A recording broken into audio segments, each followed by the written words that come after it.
Okay, I believe I'm in. Of course, ready to go. Good evening, ladies and gentlemen. Nice to have you again. It's always a joy to know that somebody's out there, even I never know who it is. Not most of you anyway. Some names show up, but that's about it. Today or tonight, I'm going to start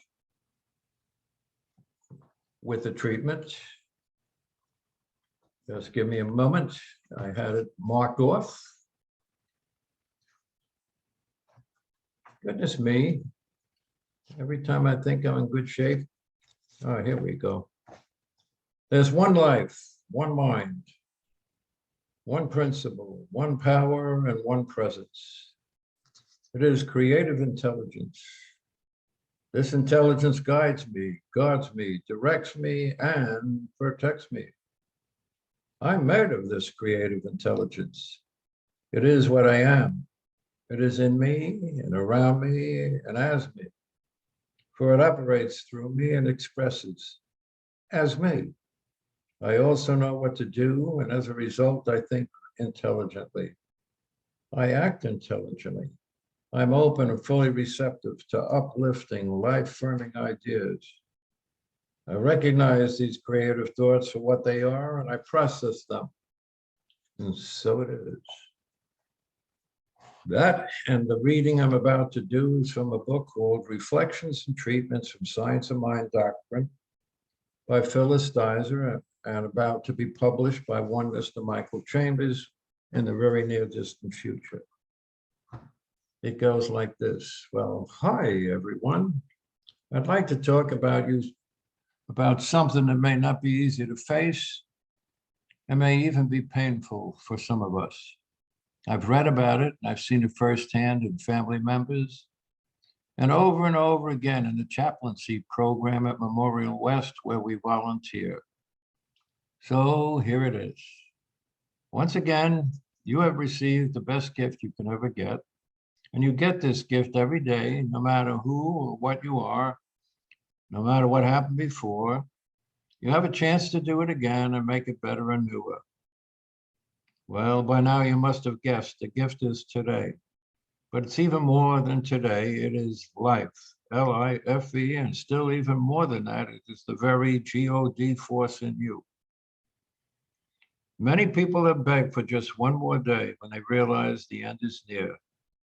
How many wish that they had just one more day to do the things they thought of, dreamed of, yearned to do, but were afraid to try? How much they regret the things they have not done. Open your eyes every morning. It's there waiting, a brand new day. Tomorrow has come again fresh and clean, waiting to live it in your way, for tomorrow is now today. It's your day, not somebody else's. How easy it is to take it for granted. We expect tomorrows to keep coming. After all, isn't tomorrow another day? Definitely tomorrow is another day, but you may not have it. You can't save it, trade it, or hoard it. You can't put it in the bank. My father used to say whenever we passed the cemetery, not today, boys. He was very wise, but down deep he knew he would have a moment where the boys would come. Who's really living your life? Is it your authentic self? When you begin to live life authentically, richly, gloriously, and victoriously, your life becomes a myriad of miracles. When it's your time to look back over the time you spent on earth, will you have a long list of regrets for the things you didn't do? Isn't it time you invest your faith in you, try the things you always wanted to do? You are God's greatest creation. You are both the created and the creator, and you can create a life of bliss. Is there an unfinished project, a career change, perhaps an unwritten book, an unsung song? Have you put off a phone call, a letter, a visit? Haven't you procrastinated long enough? Hasn't tomorrow finally come? What will you do with it? Namaste. That's out of the book, Reflections and Treatments from Science of Mind, Phyllis Deiser, and it will be available within the next month or so. We're still proofreading. Now I'm reading from another book. This book should be out much sooner. This one is Mindfulness Meditation in Today's World. Excerpts from Rev Deiser's sermons, once again created by the Master Wizard, Michael Chambers. And I'm going to read you the first one that he's got in here. And he took the one dated Silence. Silence was number 791 out of the 1,000 that he has, dated July 25th, 2010. And I'm going to read you some of it because to read it all would go well past the time we have tonight on Zoom. So before I read it, I'm going to ask you a question. We talked a lot about this already. So my question to you is, what is the purpose of the silence? For without recognizing the purpose of the silence, why would you want to be bothered with it? What is the purpose of the silence?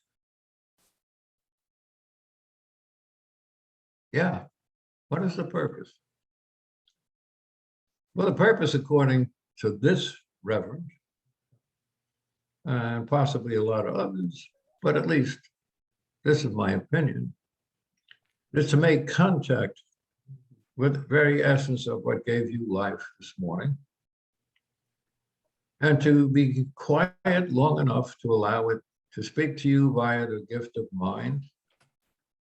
And you have many of these thoughts all through the day. Different thoughts come to you.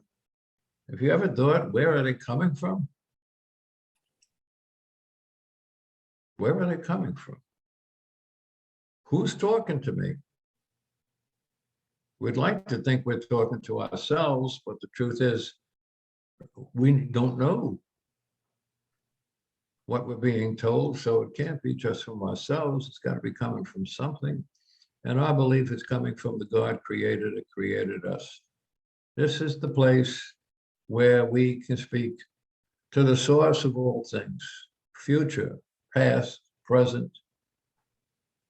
So that's the purpose of the silence. So let's again review what it is and what I expect to get out of it.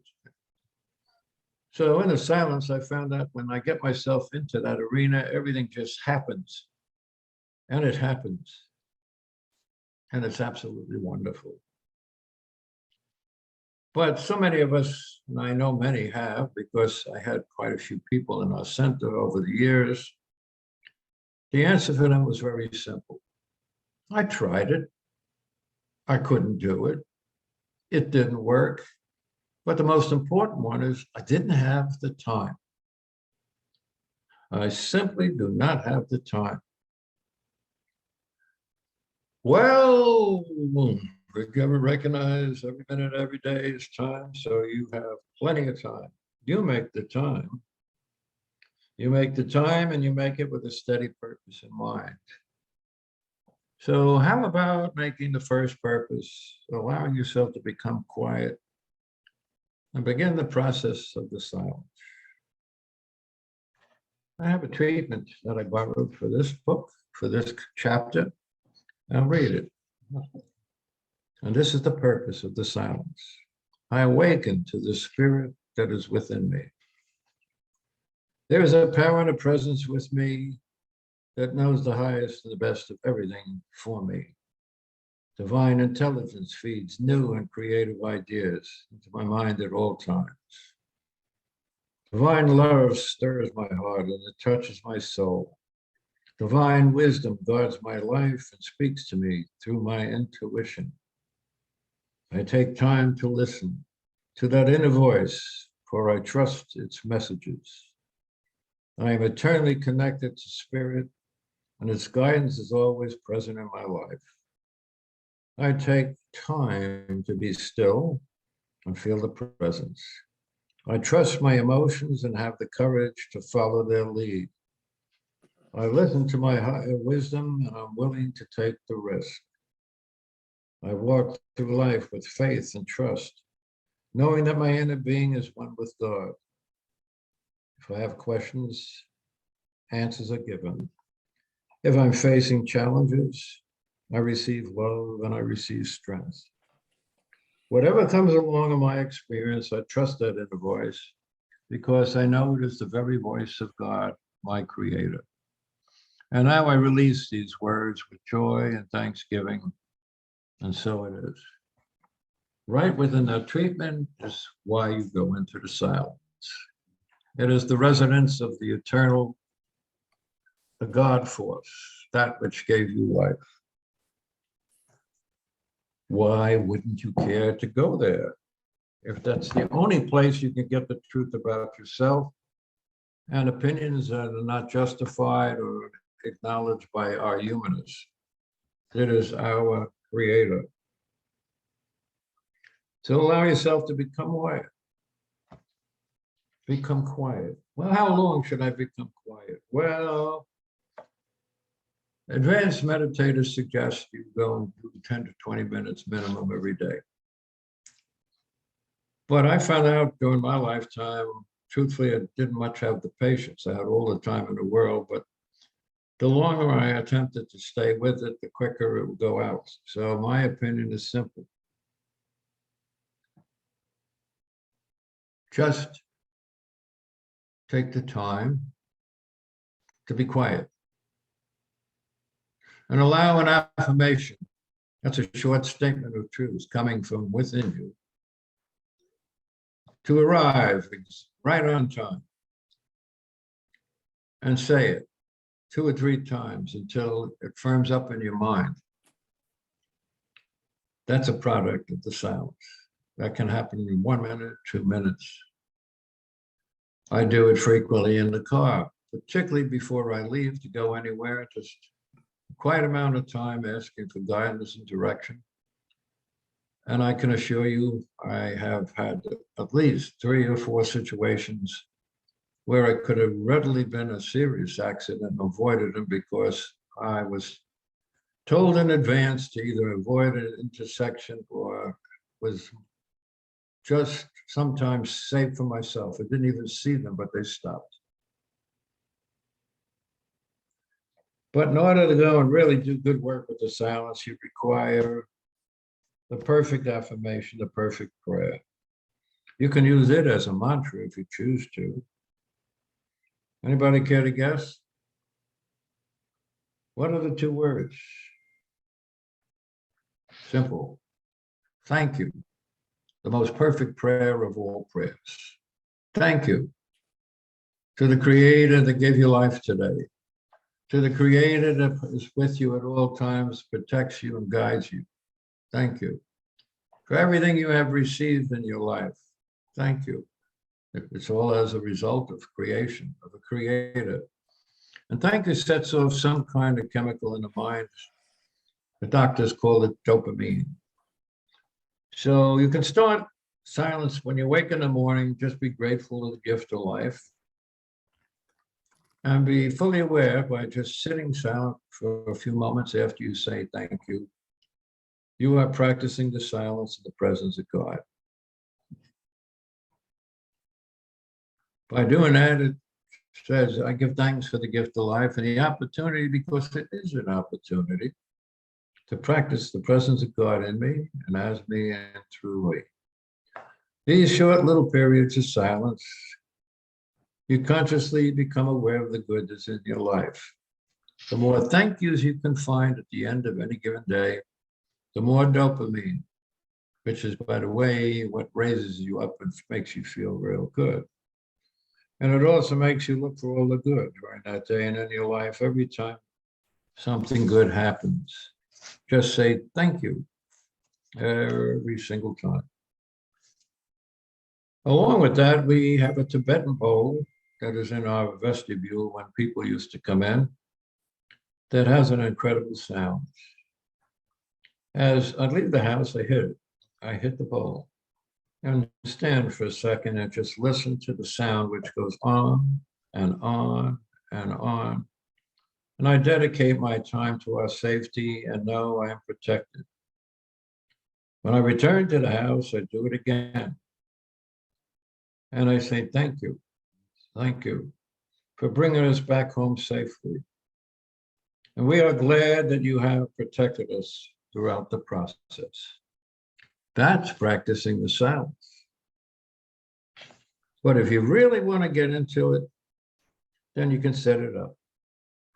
Because the silence is an active, willing discipline where you prepare your home and your house for the process of becoming quiet and turning off your humanness, separating yourself for a period of time from all your emotional involvements, your alleged difficulties, and your alleged problems. You pick the spot. It's you. You pick it. Find a particular spot in the house or even in the office. Make it yours and set up in a way or a manner that almost makes it like a shrine. I have a brother-in-law who's been into this for years, as he's Buddhist, and he sets it up just like that. He has a Buddhist statue in there. He has some flowers. He has music, Buddhist meditation music that he plays while he's there. And it has come in handy for him. And says without it, his life would be tremendously different. See, the whole idea of the silence is to contact the intuitive sense, which is God mind, the universal mind working, that it will make active, intelligent decisions in you, as you, and through you. You have what you need to meet every single situation and problem that comes into your life by simply becoming quiet. And if nothing else, saying thank you and asking, I am in a situation here. I require your help. So I get quiet and just allow it to show me the proper, deep, intuitive, spiritual way to deal whatever that situation is. But truthfully, the silence is just beautiful, divine intelligence waiting for you to open yourself to accept the messages.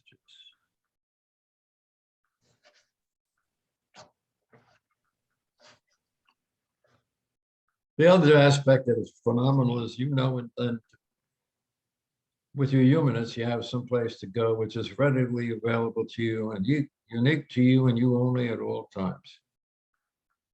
You don't need to be a guru. You don't even need to have one. You don't need 19 Maharishis. You don't need anything external to yourself if you truly begin the discipline of recognizing. Simply by saying in the morning, I give thanks for the gift of life and the opportunity to practice of God, or whatever words you choose to use, what returns to you will never, ever let you down if you truly believe in it.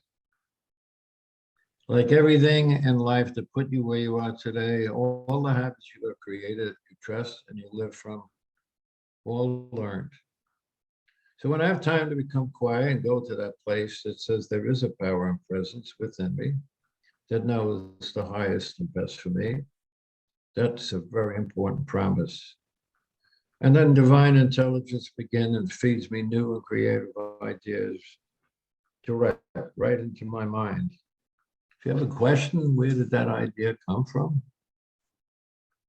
In the silence, divine love stirs your heart and touches your soul. Divine wisdom guards my life and it speaks to me. You are dealing with the God presence, the God expression. And that's why we say, I am the only person I will have a relationship with all my life, and I choose. I choose to become silent, to meditate. But you do have another relation that is with all you, your life. That's your relationship with the Creator, the Spirit, God, whatever you care to call it. It will be with you to the very last breath and from the very first. All the great teachers have acknowledged that there is something far greater than they are. And the silence allows you to listen and keep your mouth shut when it is talking to you. What is most important is you must agree, I have time to take time and I have time to listen. Take time to listen. Become quiet. Let the voice speak and listen. The more you do it, the more you begin a process of learning how to be quiet and be hear the inner voice. If I take time to listen to it and I trust that I am eternally connected to the spirit that is within me. Accept the belief system that says you have what you need and the most. It's looking for you. Say thank you for every single good thing you have in your life. The attitude of gratitude stimulates beyond all belief in the silence to become a 100% full participant in your life.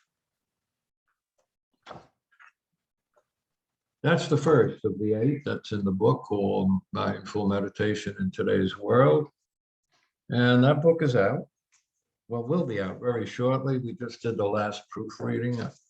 And I assume if it gets done, and I know it will, it'll be out shortly. If you like that, that was only part of that chapter. I read only the parts that were highlighted by the genius of Michael Chambers. But in between is a lot of filler. So it would do you well, if you liked what you heard, to consider purchasing the book when it's available. Well, how are we doing on time? All right. I still have more time, so I am going to do a little bit more of the chapter out of the book that we've been working from, The Mystic Path to Cosmic Power. And we are still working on the possibilities of what we can do.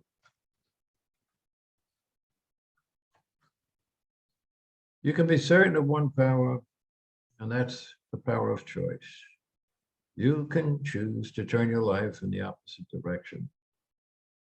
You don't have to be strong about it. You need not to know where you are going. You have no security of any kind. You need not determine that you will endure in your choice. For in the beginning, it's almost impossible. You have too many negativities within you, and they don't want you to wake up. You need only to choose to turn. Then keep choosing as many times as necessary. That's all you need to do. And it is certainly something you can do. And then as you continue to choose, everything is yours, just as turning toward a lovely sunset makes it yours. Never submit your integrity to anyone or anything. For you can put all your present troubles, make yourself a new person. Choose to be the new person. I'd like to give you a life situation. I'd like you to make believe this is your situation, and I'm going to ask you a question. This is the summary of a week of a person I know very well. And it went something like this. Somewhat major surgery on Monday. Surgery success. Second surgery on Wednesday. Equally successful. Just missed car accidents, one by my own awareness and one by the awareness of another. 2 times where life could have ended or damage could have been excessive. I had 2 key appointments that I really wanted to keep today, and both were canceled. The person obviously is me. I went to dialysis, and normally the placement of the needles is reasonable and I can tolerate it. Today they were terrible. Both needles really hurt. And then when I was in about 2.5 hours into my 3 hours on the machine, I started feeling something I've never felt before. I can't even describe what it is. It was like a queasiness, my whole body, an eternal shaking, and I became really frightened. So I called them over.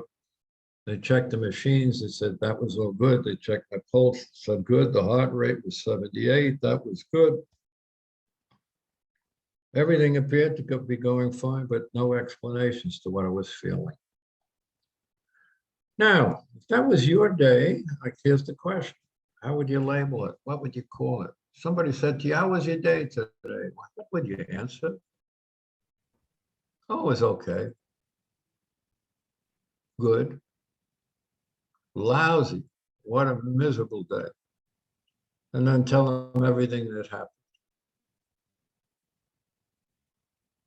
And there's still time left. What else can come to me today? What What else could come to me? Now think of how you would answer that. Would you answer one of the ones I just gave you? Or would you have answered in one of your own, but more in the negative? If there is such a thing, well, I guess there is. We can be very negative. So, but then you have to remember there's also positives to balance it out. How would you answer it? How have I suggested you answer it? During these 10, 12, 14 weeks we've been talking, I've made a number of suggestions about labeling. If you recall, I said, our difficulty is not the difficulties, it's our situations that we choose to label.